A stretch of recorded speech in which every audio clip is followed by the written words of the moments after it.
welcome to the second episode, Sidorela. How do you feel? Hi, I am glad to be here today. Thank you for inviting me. How do you feel, Omid? Thank you. I'm glad also that we have Sida today.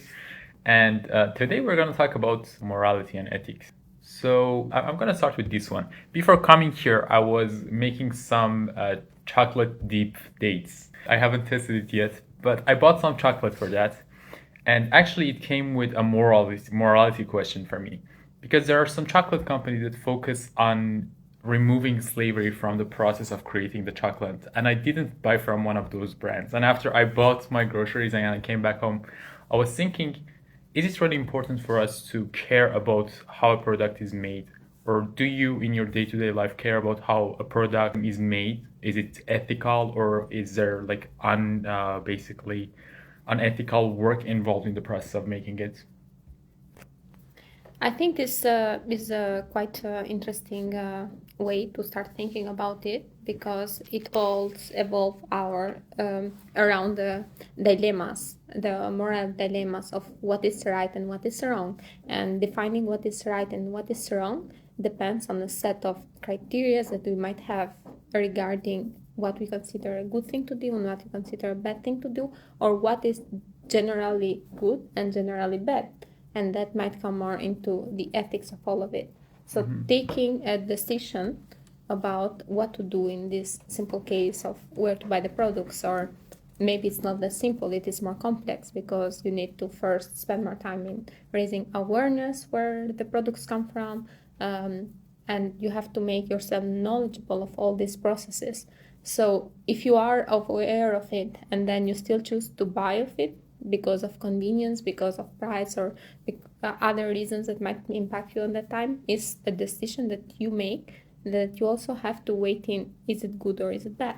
But on a personal level, would you do it? Because the thing is, we know in economy and in markets, efficiency is the topmost priority. Like everything goes towards the most efficient method of doing and most cost-effective method. So would you do it like going for the more expensive option and making sure that everything is ethical and all the processes involved are something that you are in alignment basically with your views? I am actually a supporter of local products, which means that it requires the least amount of being transported worldwide, which can impact even the climate, or even the work that is done, like for in case of it's like cheaper labor from more underdeveloped countries. So personally, I would not do it if I'm aware of a product not being ethically made. Most of the time, I try to avoid even, for example, fast fashion, because of the stigma that there is that they use child labor to make them. So I would rather prefer to have a smaller amount of either local producers or reselling points, so that it creates a more sustainable environment around me. What about you, Turan? I think it depends. Like, we also need to question child labor. Like, how do we see child labor in each context? For example, like, for some 15-year-old guy is also a child, right? Accepted as a child, and his or her family needs money, and he earns money from child labor. So do we accept it as a bad ethical aspect, or, I mean, should we question it or not? And also, we need to consider its context rather than like directly child labor, I think. For example, if they're bringing bread to their family and their labor is not that hard, like condition is, I mean, good enough. We don't expect it as good as like in all countries, of course, but it still at the end brings some bread to the table. I agree. Actually, that's true. Like we look at ethics of work in this case in a uniform way. Like we take standards from one context and we're like, all the world should be like that. But in the case of chocolate, for example, we know that there is slavery, like literally without pay, or with a pay that just sustains the people at a biological level, quote unquote, that they are alive to provide the services to the like manufacturers of the chocolate. So that's obviously unethical. In that case, there are like options that are more ethical and you can consider them. is it something that you do consider in your day-to-day shopping, or do you think that there should be like another body, maybe like some governmental institute that considers that? Because it's pretty hard to make one-on-one decisions on everything that you buy or on every service that you get. Actually, it should be in balance. You can say that, okay, I'll consider it ever. For example, if there is one product that brings you for like, let's say $100, but you get something like fair price, but you heard some rumors about, because you can't be sure. If they are not present, how you can be sure that, okay, they are using child labor, or they have different bad things, that are ethically wrong things that they are doing while they're producing the product. So if they're not in prison, if they are not judged by the government, you will hear only some rumors. And if it is, for example, for $20 and you're getting a fair price with $20, but you have another option for $100, of course, I mean, from my perspective, I'll choose $20 one, because if there is something wrong there ethically or by law, they should be imprisoned by the government. I think it should be implied by the government, governmental institutions, or like higher than government, let's say. Some NGOs that can work on that, and so on. Because an individual has so many things to work on and to think on during the daily life. It's not only what to choose, like to eat.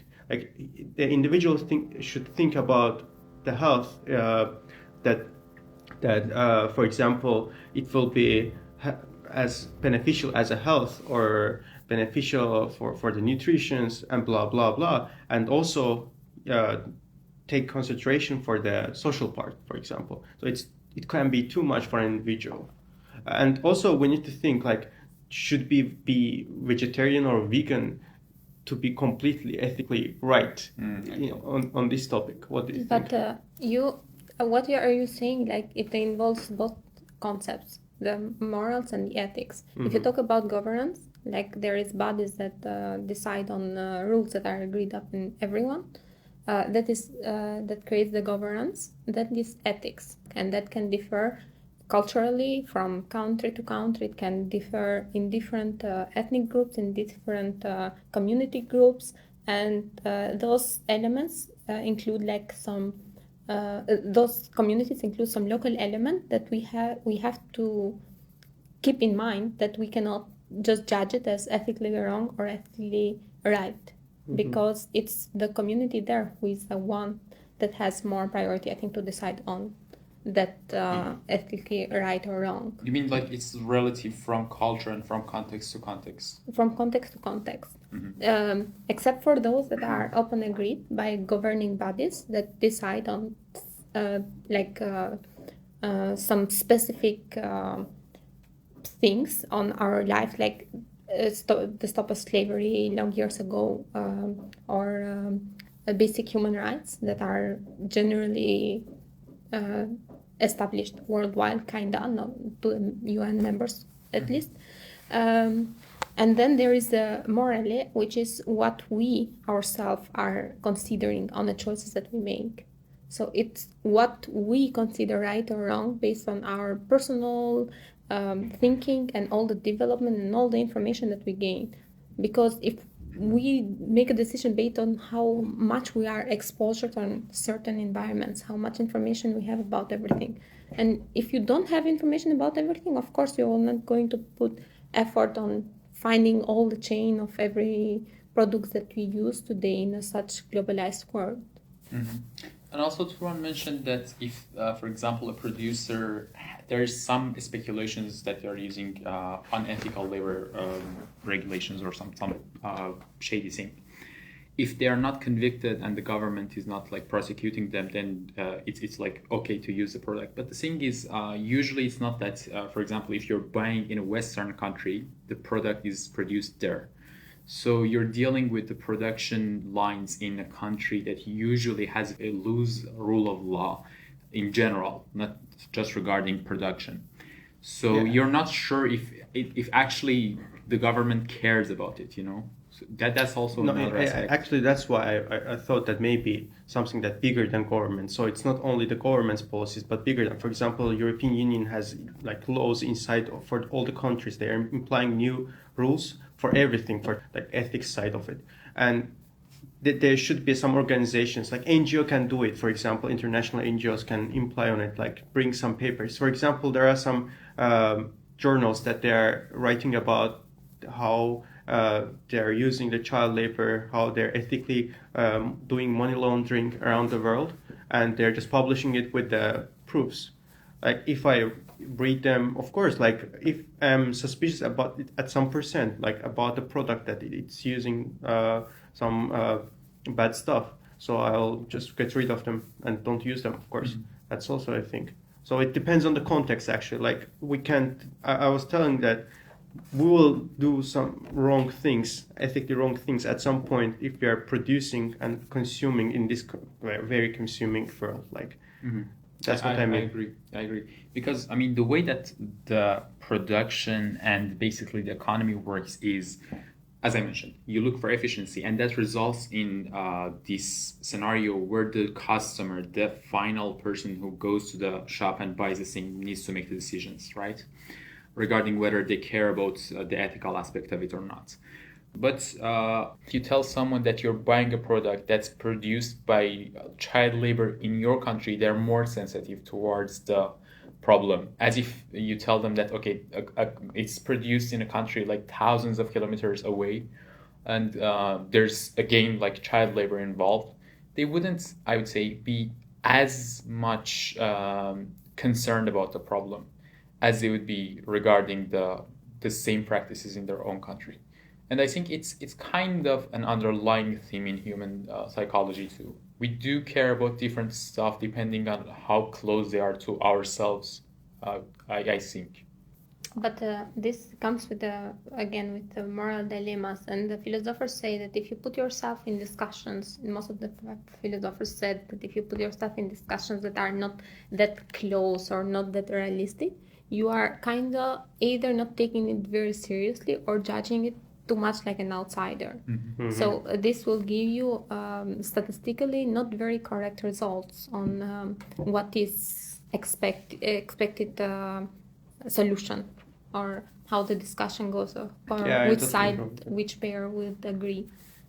Actually, there's a research I read a few years ago that shows that professors of ethics and morality in like departments of humanities are not any more ethical than other people in their day-to-day life and people who are involved in like these things. It's very interesting. Maybe they all believe on the Peter Singer, who said that everyone that we have ever known is a morally bad person.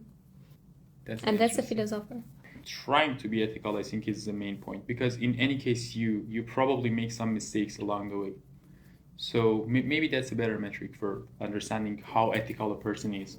There are too many methods in ethical methods, like since the ancient Greek philosophers that started it, like Aristotle with the virtue theory, that you have to be virtuous and to count the virtues, how virtuous something is, like to weight it in to determine if it was good or if it was bad.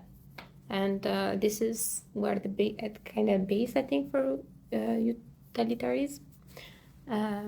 Because they also weight what is how good and how bad the result of an action will be, and you will have to put like always weight in and weight of the good and the bad sides, and then this is how you take the decisions.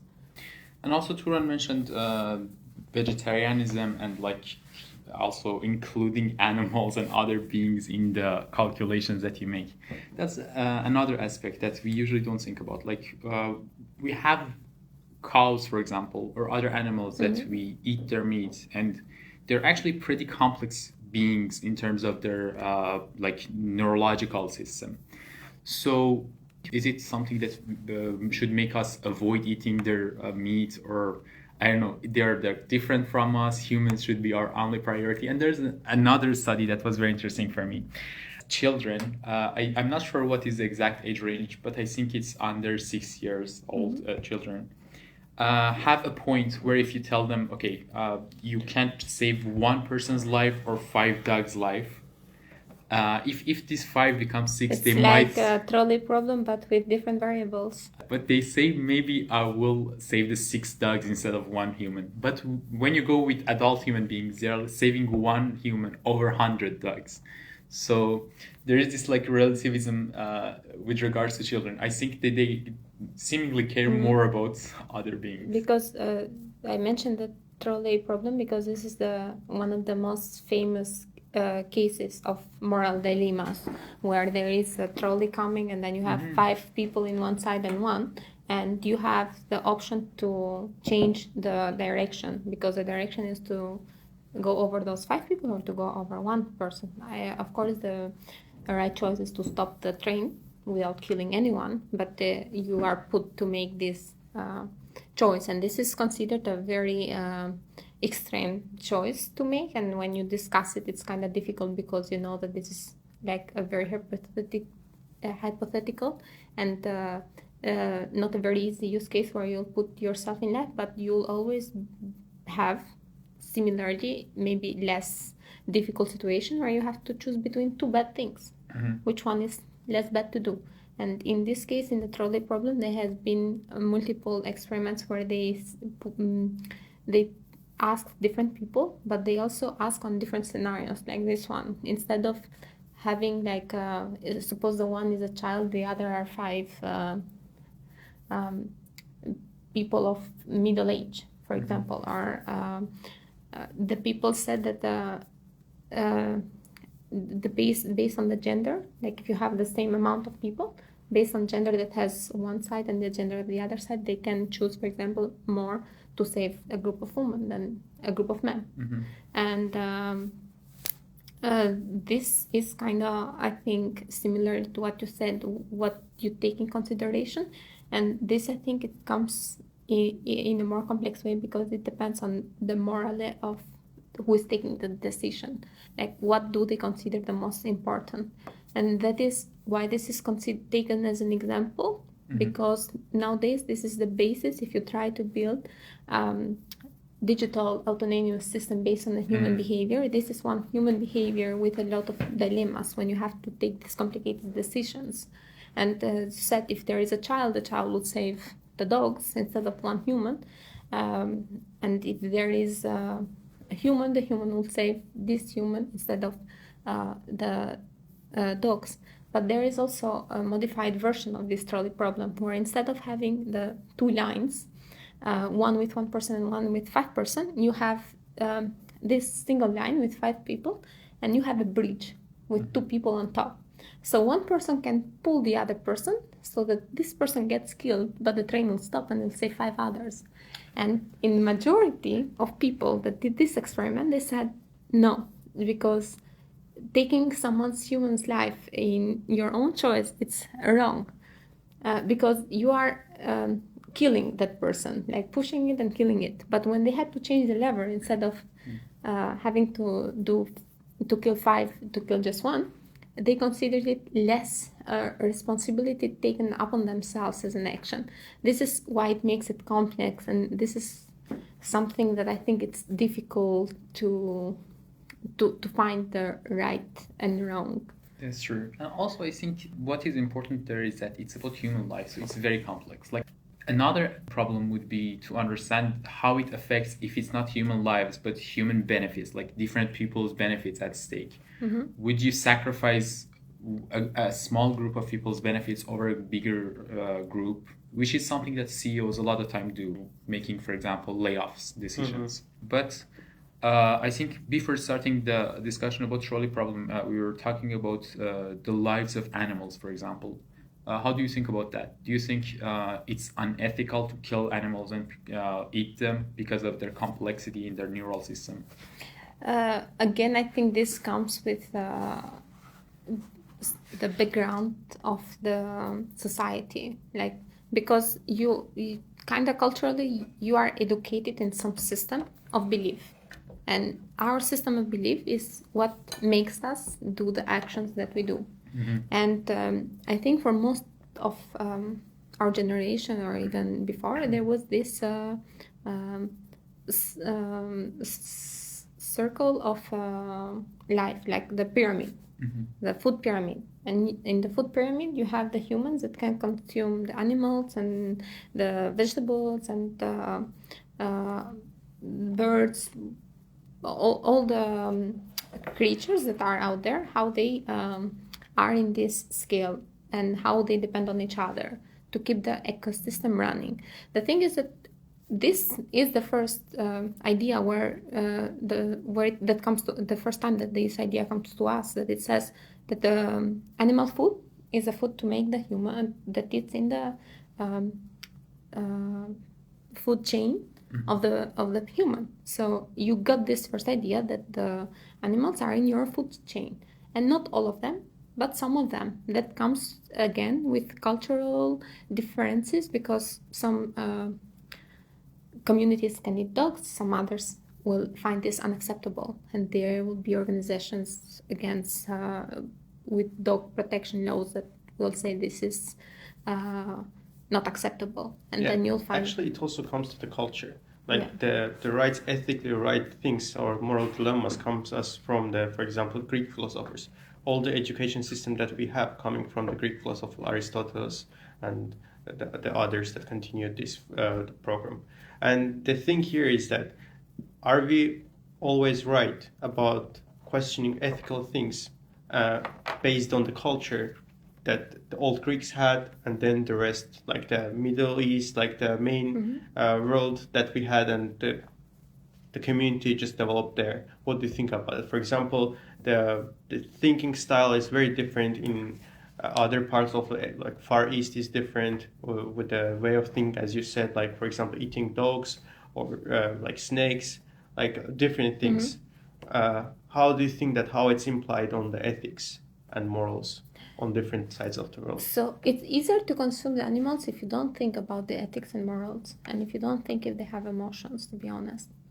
So because if you get too emotionally attached with the animals, as it can happen to some of us, of course it will feel like kind of unfair and wrong to eat them. So if I would take in my personal view, I would say that it's not wrong to eat the animals which are part of our chain. What I'm against personally, in my personal views, is the mass production of meat, because that is kind of changes the balances of ecosystems. I see. Actually, I think it kind of is related to the abstraction that we talked about in terms of like buying stuff. Like we're too far removed from the process of creating some service or a good that we don't think about it that much. There are so many things that under the psychology of people's mind is still doing the same instincts and reflexes on the daily life. So we can change those things. And if we want to live the life as like a healthy mind, we need to, we can get, for example, some nutrition from vegetables as well, like proteins. We can get it from some chickpeas and etc. But the thing is, we're very used to eat, for example, chicken and cow meat, and like changed from religion to religion. Lentil soup. I hate lentil soup. That's a good starting point. You hate lentil soup? Yeah. You hate it. He didn't say it last time when I cooked it. Wait, it was lentils, you're right. right? No. It's good. He doesn't blend it. I don't do it. I swear to God, I really like that shit. Really? That thing. And that was with yellow lentils. I can do it's it with parachat, you red can't say lentils shit. as well. It's full in iron though. No, he actually cooked it very good. I asked him for a recipe even. Yeah. It is very well. I know, I tried. Magical recipes. You see, I think because if you eat like something with lentils or with chickpeas, it's caloric enough.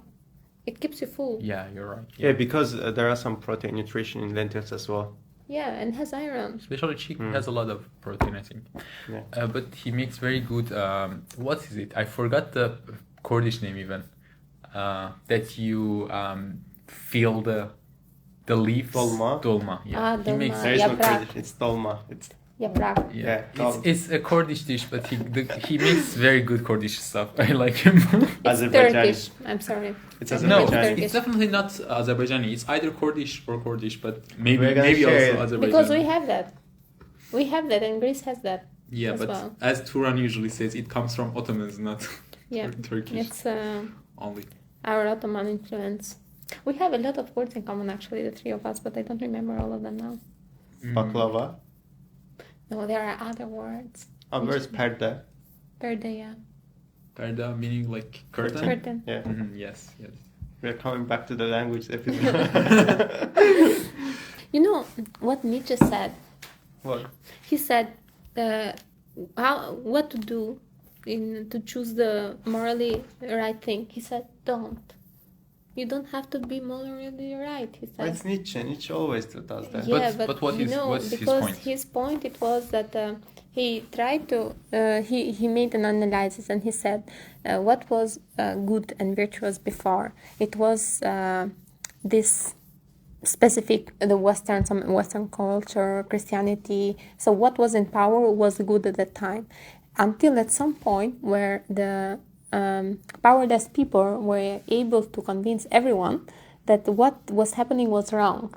This is where the situation changed. This is how there was the slavery ended, because they were able to convince the rest of the world that was morally wrong. But before that, it was not questioned that it was morally wrong. So he means like deviating from the common moral, going based on your personal understanding of what's moral, right? Is it the point? Yes, and that is the point, that you can choose wrong or right, but there will always be another interpretation of it based on the majority of people that can be convinced on a specific morality. I think the problem with this is again the problem that we have with like buying products. Yeah. You need to put so much processing power, and it's very difficult. Like not everybody has the time and also the like willingness to think about stuff so much. Even in the higher level, I think that's what I was saying. The culture affects so much on the morality processing, like the questioning the things with your cultural behind and the context, because you are getting you were born, for example, in some area and you actually hear the language and then you get used to the culture, and some truth and some good things are taught to you there in your family, in the society, in the neighborhood that you have, what are the true things and what you shouldn't have done and what you should do.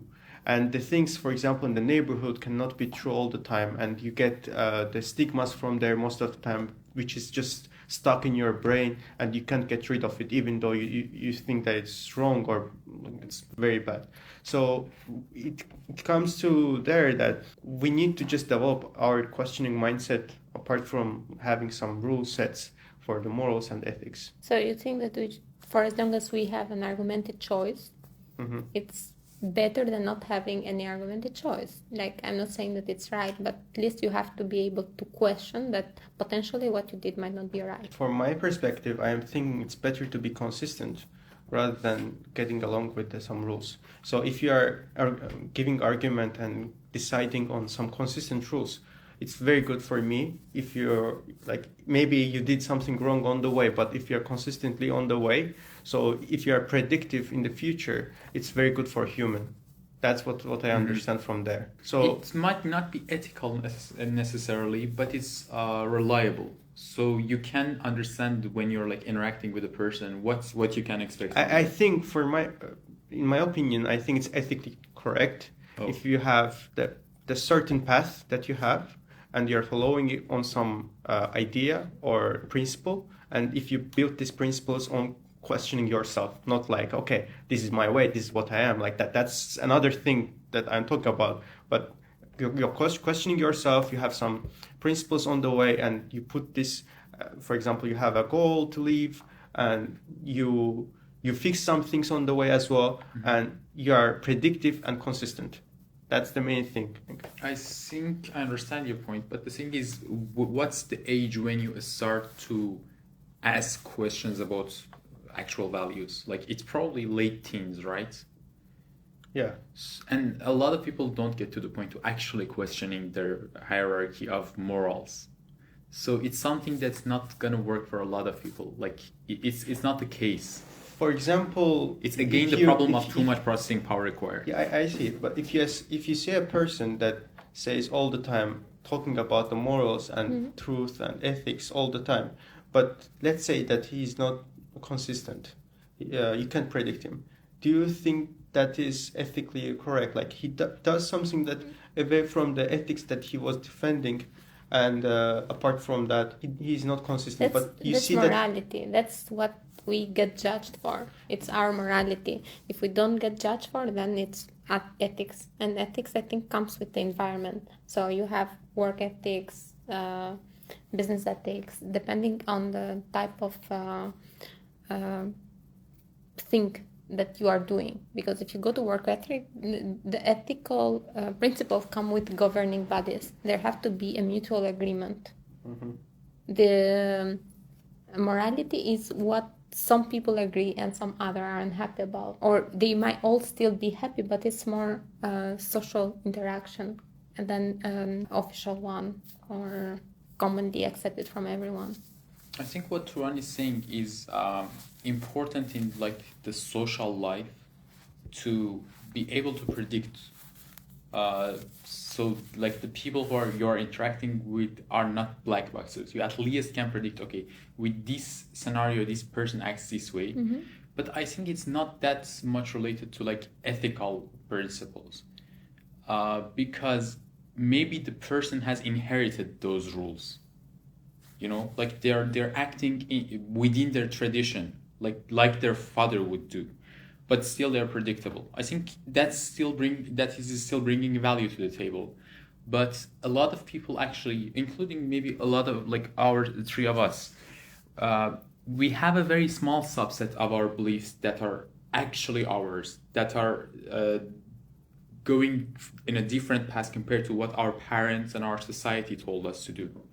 So can't we call it moral person, but maybe not ethical in the society? What do you mean?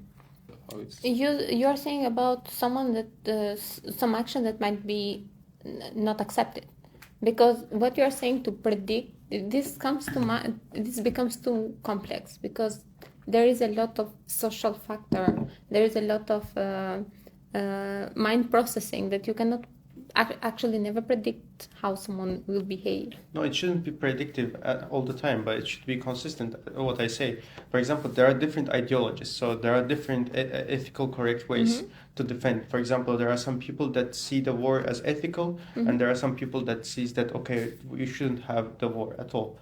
So some people will defend it that we will have war and we'll have a peaceful way, and some will defend that, okay, we don't need war. So each of them has different of ideological backgrounds, and some of them can be like ethically correct or wrong in each own way. So what I call it, they can be a moral person by themselves, but not ethical in the society and accepted by everyone. And I think also you mean if both of them actually go by rules that they claim they're going by, it results in a better situation. Yes, that's what I call. Okay, no, I actually think that's very true. Yeah, because a lot of people, like we see it in many different problems. That's the person says I subscribe to a certain idea, but they're not behaving in a way that's actually in alignment with that, and that makes the problem that okay, what's truth for you? What am I like experiencing?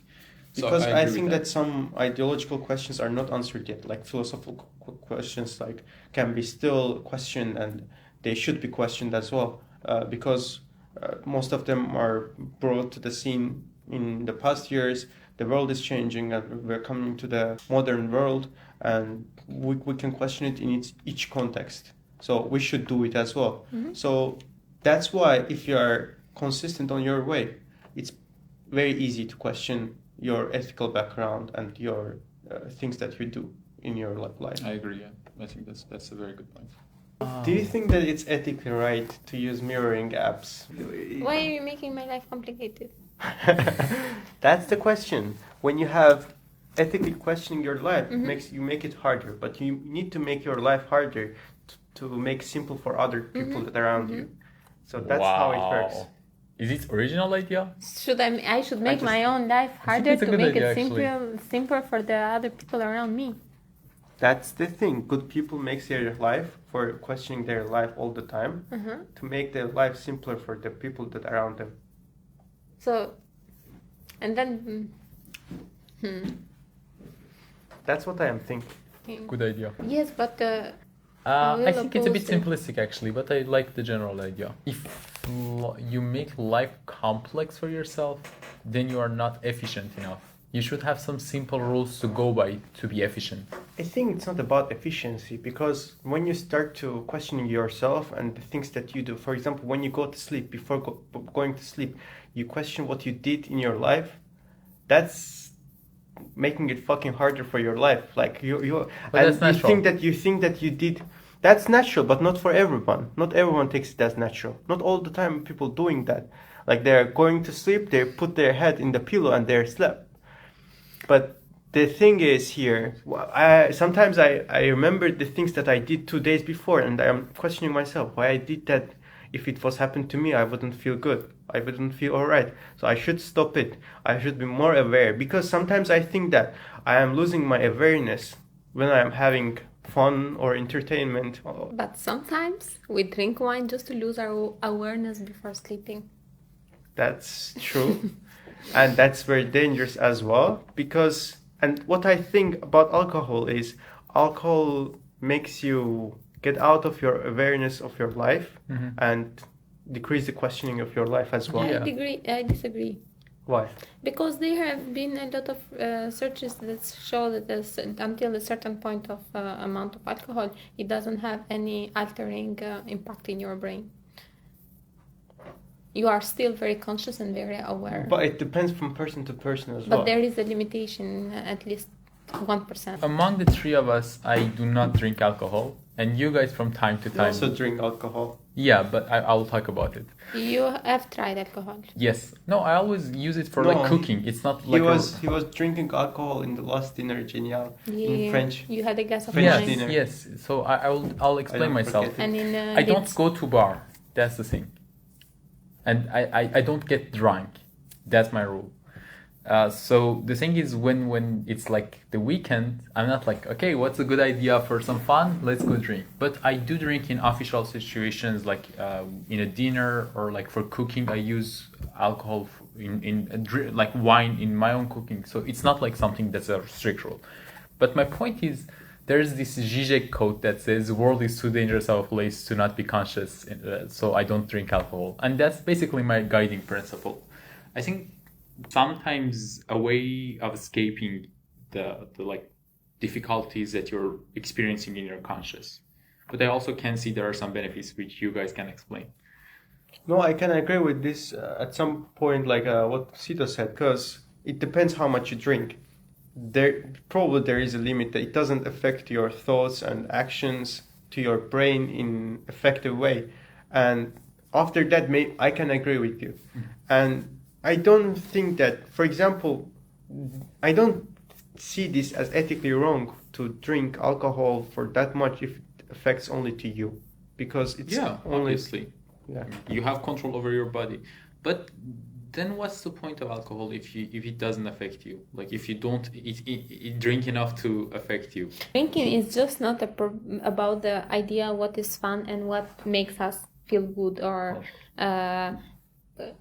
what is something that we have to do on the weekends. I think that drinking comes from multiple cultural experiences. One, it can be, it's very much present in the environment that surrounds you, so you get used to the idea, and so there is the missing of questioning it. If you start to think about it, you might be irrational about it and be like, okay, this is something that rationally doesn't match with what I like to do and I don't enjoy it, so I will not do it. But if you join it because a lot of other people are doing it, that is like a group impact of being part of it, because everyone in society might do it. Then it might be because you come from colder environments, because statistically all the colder countries have a higher drinking Alcohol consumption. yes, higher percentage of alcohol consumption, and that comes because of the impact that it has in your own body to warm up during these severe conditions. Is it right, or is it good, or is it bad? Okay, medically, alcohol is not good, but making a choice whether you want to drink it and whether you want to get wasted on it or get drunk on it or just have a little bit because you like the taste, that is more of a personal choice. And I don't think that I am a superior in choice just because I choose to drink alcohol. and there are specific types of it that I do enjoy in a considerable amount. I don't enjoy of getting wasted like that. Personally, for myself, I find it like unnecessary. I don't think that because anyone enjoys that, getting wasted. there are people who might, who want to be on the state of not being able to remember, of passing out. There is a feeling. No, I of think not that feeling. in the background of consuming alcohol is like getting social, more social with your friends, and like one thing I think that alcohol brings to the table as well, that people stops questioning and they just talk what they're thinking about, and they're being truthful, and they're being just straight ahead, like straightforward. There is also this theory that says that it brings out one side of your character that it might be hidden. So it's like a good way to get to know people in the other side. Yes. So if you like people when they are drunk, if you still like people when they get drunk, it means that you will get along well with them. Do you like our group mates when they're drunk? Why is this question right now? That the good thing with our group mates is that none of us is aggressive or bad behaving when they get drunk. That would be the disturbing part of it. That's interesting because that's another point for me. Like, for example, when I don't drink, I usually do not drink. If the guys are planning to go to a bar in the weekend, usually it's not a good idea for me to join because they're going to drink and they're like in a more loose state of consciousness, and then I'm going to be in the middle of like, okay. So it forces me to drink if I join, but I don't want to drink. So should people be held accountable for their actions when they get drunk? If their actions, if they are considered unconscious? Totally. Yeah. You agree as well? They should be accounted for it because they chose drinking alcohol, which already they took the risk, and they should be accounted for what they do after drinking. They know that what they're doing is drinking, and what a person that they can just switch to after drinking. So they should be accounted for everything that they do after drinking. I don't think that's their choice to drink, and they should be responsible for the ones. Yes. If they do a violent action, for example. I think so. They should be responsible for not drinking that much. No, because we know, at least from like the studies on human brain, that we are not that logical beings that we think we are, right? All of us constantly make mistakes in our judgment regarding like normal stuff and big stuff. So making someone accountable for things they do when they have no more much control. It's not like you don't lose all your control when you drink alcohol, but making people accountable for what comes after that is actually not a good idea because we are not so wise to think about every aspect of the problem. It's not part of our nature to be so thoughtful in making decisions. So I think actually that's a very valid question. To what degree you are accountable for the things you do. So you think that we shouldn't be accountable for the things that we do? I think it's very complex. I don't have an opinion because I haven't thought about it. But I think, by the way, nature of human is being thoughtful. I don't think so. Absolutely not. What? Being thoughtful. No. You think that people by nature are thoughtful? Like rational? Yeah, I think. I don't think No, rationality is something that you develop. That's which makes human different from animals. Yeah, we have some being capabilities. Thoughtful, questioning, reasoning. That's the thing that we brought to the nature as humans. No, I think human brain is basically defined by a struggle between the more developed areas, mostly in front of your brain, and the more ancient parts. And it's a war. It's not like one dominates the other one. Yeah, that's the animal side and human side of the brain. So but it's not like the logic dominates the other one. It can differ from person to person. But what I'm thinking as a base, the people should be thoughtful because it's nature requirement for them. But how do you say should when the person is born with a brain? It's not their decision what brain they get. Okay, let's now talk about ethics and morality in AI. And what do you think about them, Sidorela? Do you think that it's ethical to put that much of investments over the AI and the other technological investments, robotics, and etc.? I think that artificial intelligence has a lot of potential to be helpful, but this comes with a lot of potential to be dangerous. That's why they have to there are now regulations being put into place or governing bodies for it to be like responsible and to be used in an ethical way. By ethical way, it means to not be harmful to a population or to specific individuals. And some of the dangers that come with using artificial intelligence, for example, it has been the biases that it can produce or solving difficult human dilemmas that we mentioned before. And these are still things that need to be taken into consideration. But the faster the development goes, the harder it is to even control it. I don't know what you think. I think the problem boils down to like one thing, and it is whether you think humans deserve to be ruling the world. Should we protect that or not? Because you have like people like Sergey Brin where they don't care about actually us controlling the world. They are like, okay, if AI is gonna come and be better than us in terms of thinking, then they deserve to actually rule the world. For me, it's kind of dangerous to go toward AGI, but personally, I really think we should not stop the progress. We should invest in like safety, but we should not go on the pedals breaking the progress because it could be dangerous, because that's kind of natural. Like the nature goes towards more intelligence, better processing, so we should do it. But we need to understand what's better than human. Being more knowledgeable than humans, does it mean that it's better than humans? Because for the human nature, it's more important, like it's more vital to be social side effective than the knowledgeable part, because you can gain the knowledge by yourself as humans. Maybe not like AI, not you can't improve it as fast as AI, but you will have this human side that you need to think about the other humans. And maybe not all the humans are also effective with this, but it's better than AI, of course, by the humans. This Do you think so? We're better at scale? I don't think we're better when we think about it from at scale in the literal sense of the word, because we're good with our neighbors sometimes. We're definitely good with our family, but when it comes to the society, this is the rules that keep us in place. So it's not like our own instincts. That's the thing I am thinking of, because like we are thinking that humans all are capable of only understanding the people among them, that they have some things in common.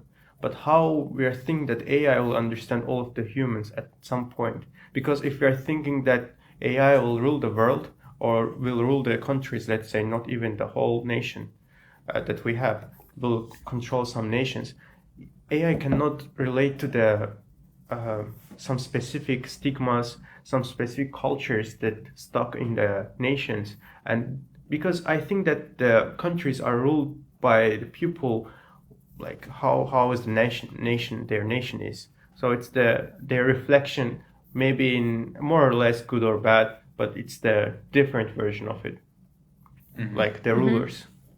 I think that it's. I agree with you that they cannot be taking over. First, I don't think they are mature enough. The artificial intelligence is not mature enough to take decisions that can be better than a human. I consider artificial intelligence like an asset for the human, like a storage and a processor that is there that we can use, so that we don't have to store all the information anymore in our brains, and we don't have to process everything by ourselves, but we can have assistance so that we can do a better choice, but we, the human, can be the one to make this choice. Secondly, AI is built, this artificial intelligence is built using training models based on the intelligence that exists until now, what is published, what is produced by humans. So if you have to adopt to new situations that have not been researched, that have not been experienced by the humans, the model doesn't have this training. So I think that it cannot go over the human governance. So it should always be under that. And even if they have some role, it should be some role that has a higher power, that it's a human interaction. So if I understand correctly, you think we cannot surpass humans with the current information that we have in the world, because the robots cannot surpass the humans. Should not. Should not or cannot? Should not. Okay.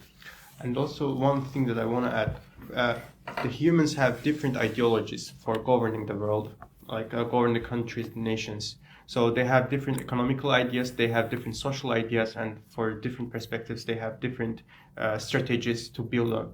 And AI cannot take one and say that, okay, I'm gonna rule this or my decision making. You can train it to teach it to think based on a specific environment. The problem, I think, it's bigger, that there will be new situations. Always there will be new situations, and that's why it should be under control of a human. New situations in what sense? In sense of if you Chaos. are putting it as a major of a city, Oh, okay. and I see. like a catastrophic situation that was not happened before. Yeah, and also if we're thinking about AGI, we're not thinking about optimizing for humans. Like we go and approach it like that, but in the end, AGI means some creature that is more smart than humans. So they're not actually necessarily going to serve us. Smarter than humans doesn't mean that it will have good effects, I think, all the time. Because, for example, as a result, for example, AI can bring that, okay, it's better to kill like 10 people to escape the war. Maybe the human at the top won't have these decisions and can get rid of it in some way. But AI will take this and will kill 10 people. I agree. But the thing is, you mentioned like this cultural relativity between different cultures. That's my point. Like when you have AGI, it's not necessarily going to serve us to. So the question is not whether it's going to be sensitive to like one culture or the other one. You know, like it's not that kind of problem that we have. It's whether it's going to take over everything, irrespective of culture and everything. As you mentioned, it could like decide humans are not that efficient. Maybe I should just clear them out of the face of the earth and just do my thing. So it's a very big question that could be beyond cultures. And like I think it's very far future that what we are talking about. And I want to come down to the social aspects that with the AI that we have now. AI is now taking some jobs, like already interrupting our day of life. We're using it every time as a supporter and as a gadget, as a tool, but it can be far more than that. And do you think that it's a good trend that we have now for the phenomenon that we are seeing the increasing effect of AI and decreasing effect of social things like human labor and human mindset, human intelligence? Is it a good trend? Should it be supported or should it be stopped, even prohibited at some point? I think it should be controlled and used responsibly. In the sense that we use, for example, those GPT, if you use those GPT tools, it is the last year's research has shown that they consume a lot of energy and they impact the climate and the environment that we live in. So every time you make like those small queries, they will impact the environment. So you have to be conscious about that. And secondly, it has been pointed out in a lot of cases that this can also lower our critical thinking abilities. If you start, because it's the getting used with some commodity. And if you get used to the commodity, instead of thinking of asking an AI tool, then you start thinking less. And then this can result in thinking less. This will make, of course, an AI tool smarter than you in some sense, but the AI tool itself was invented from us in the first place. So it shouldn't have been this the case. That's why I think that it should be responsibly used and taught in a way that we critically think before having and using these tools and how we manage these tools. Because there is another issue with the use of AI that uses the models without permissions, and it violates intellectual property. And many artists, for example, are trying to claim their rights, and there are tools where you can search for yourself, like have I been trained, for example. And this is where there are a lot of things on spectrums in the AI developments that needs to be checked on, either case by case or if it gets used maliciously. That's actually a very good point that you touched on. is it ethical to train the AI models on this way, on which source that we are building on? And it comes to the open source.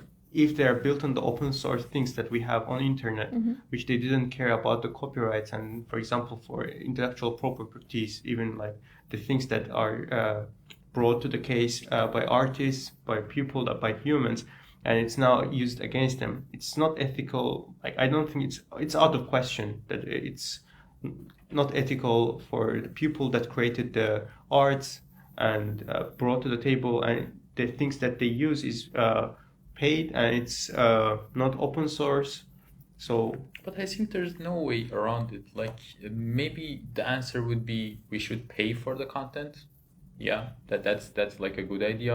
If someone has created something and we're going to use it as a training resource, we should pay the creator. But it's not that we have enough open access resources that we can train actual large language models on them. Like, the model is going to be super weak if we limit it to those like public domain stuff only. So I think there's no way around using proprietary or like copyrighted. Shouldn't be like under some boundaries to not affect the other humans in terms of ethics and morality. What do you think? As I understood your point, it's like about them being paid, right? Or it's about I something think else? It should be controlled at some point, and the control should be over. For example, they should be open source, so we should see what is it capable of. The models and how they're built on, and they need to, I think, publicly share what are the things that they trained on, the sources that they had, and the data sets, at least the descriptions of the data sets, not the whole data set. Maybe they can share that, but it should be open to everyone.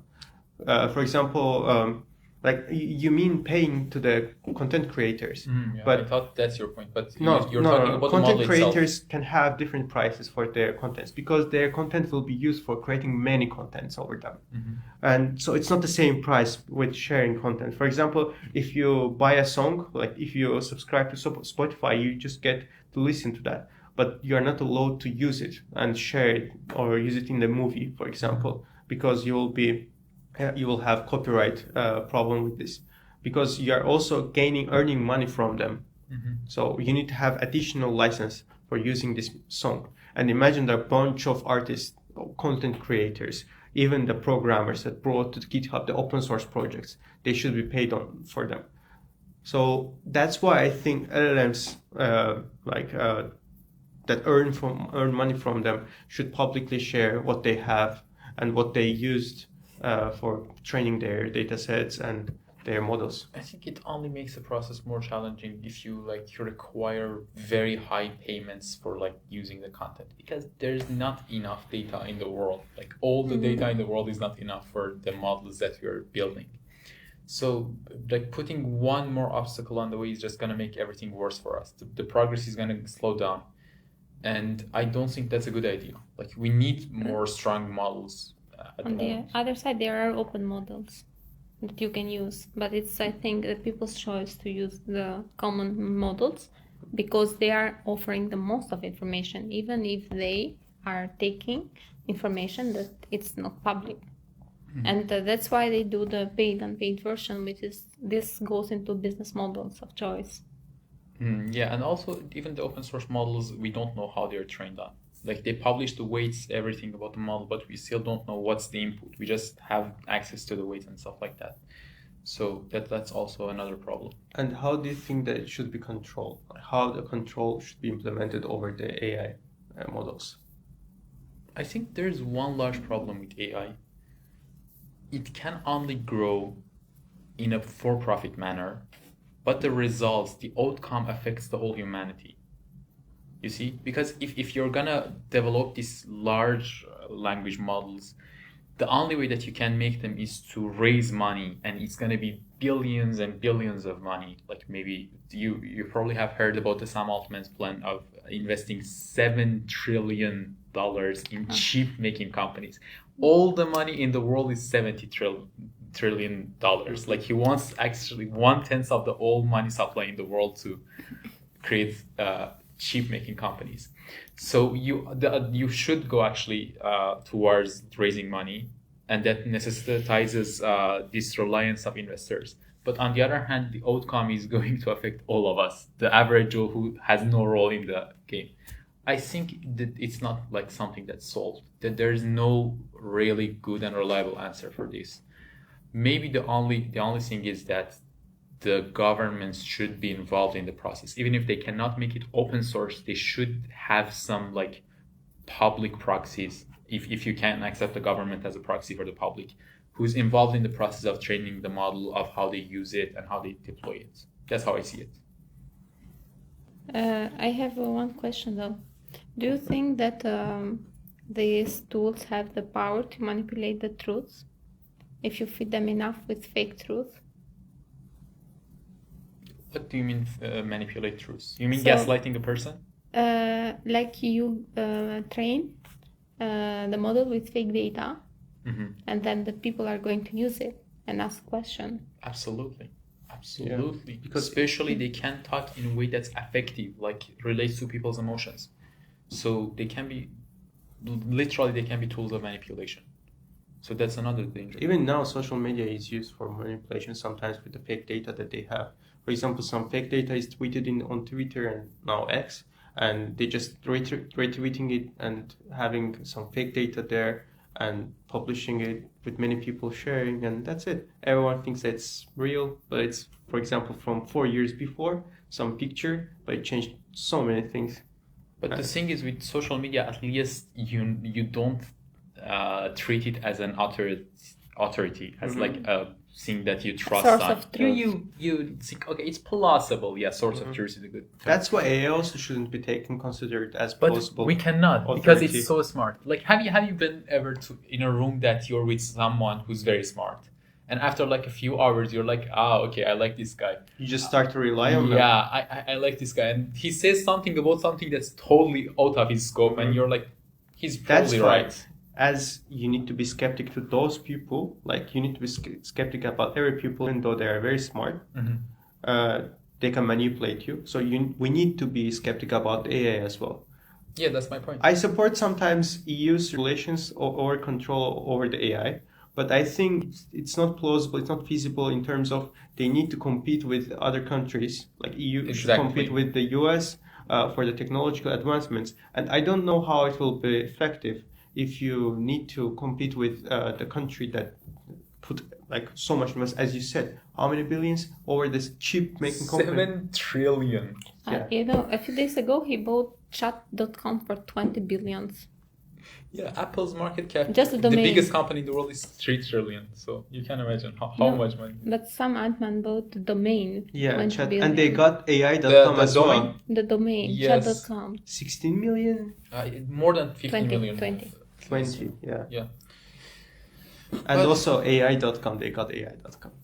Like, generally, there are some things, I think, under our control, but there are some things that it's not under control of our morality and ethics. The things that are in our control, it's like the choice of there was once this article telling are engineers as well responsible when they accept to lead on projects that can have harmful effects on the people. So would you use AI or other tools or develop them knowing that you get a good salary, but the end result might be harmful on the environment or in the people? I I think would- most of This is people where- have good intentions. Yeah. Where the I- choice goes. And sometimes we isolate the problem I agree. because we get a small task and we don't question it further. Regulation should not be coming into place before technology is developed and mature enough, or at least at a stage that needs regulation. Because when you introduce regulations before the technology is there, you're gonna slow the growth drastically, which is the case with EU. Like, we have some good companies in EU that are doing AI, like Mistral in France.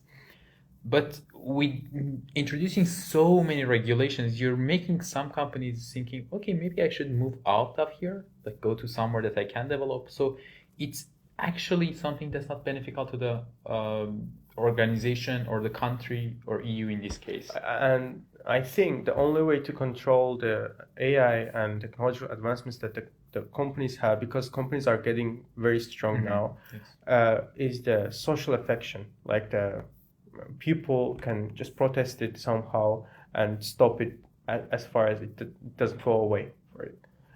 Because the governments won't take these limitations or charges, let's say, because they want to get bigger and more powerful as well. So there is one side that doesn't own the technology but putting controls over it to, let's say, protect their people, but there is one side that wants to compete with it and get stronger with the power of technology. So it's only people's mindset that can change the control and boundaries that they have. But I think in one sense it's kind of inevitable, because the government is going to be at some point weaker than the companies. You can't, for example, slow the progress of Apple or Google because they're too strong. Maybe some like antitrust laws. Do you think actually we should like make Google a smaller company, make some different companies out of it? I think so, because then the power. I believe that it's better to have decentralized power than a central company to hold so much power. Because if you have decentralized power, there is a more governance that can be done, and there is a more consensus that needs to be achieved between them. But in fundamental products and services, I think you need somebody or some organization that can spare money on it without worrying about short-term results. For example, Gmail was the result of Google's work because they could spend money without worrying about the outcomes. And also, I think with something like AI, you need huge amounts of money that go into, for example, one or two big companies like OpenAI or, for example, the creators of Cloud. What's the name of the company? I forgot it. Like a few big players basically in the field. Okay, what's your last words, Sidorela, about morality and ethics in the modern world? What's the message that you want to keep it here in your digital records? Oh, that is a bit pressuring actually to give a message, because since especially morals relate with personal beliefs, I cannot preach that. But ethics, that is more general, I would go with the basics of it. Don't try to maliciously be harmful. And if you try to to have the critical thinking time after time, I think that that's the best that we can do, to not think that we are always having a right choice, but that potentially our choices might be wrong. Yeah, we agree with you, Sidorela. And thank you very much, Sido, for joining us. So with that, we come to the end of our second episode. See you. Thank you. See you. And you can listen to our podcast on any platform that you listen to your other podcasts, including Spotify, YouTube, and Castbox.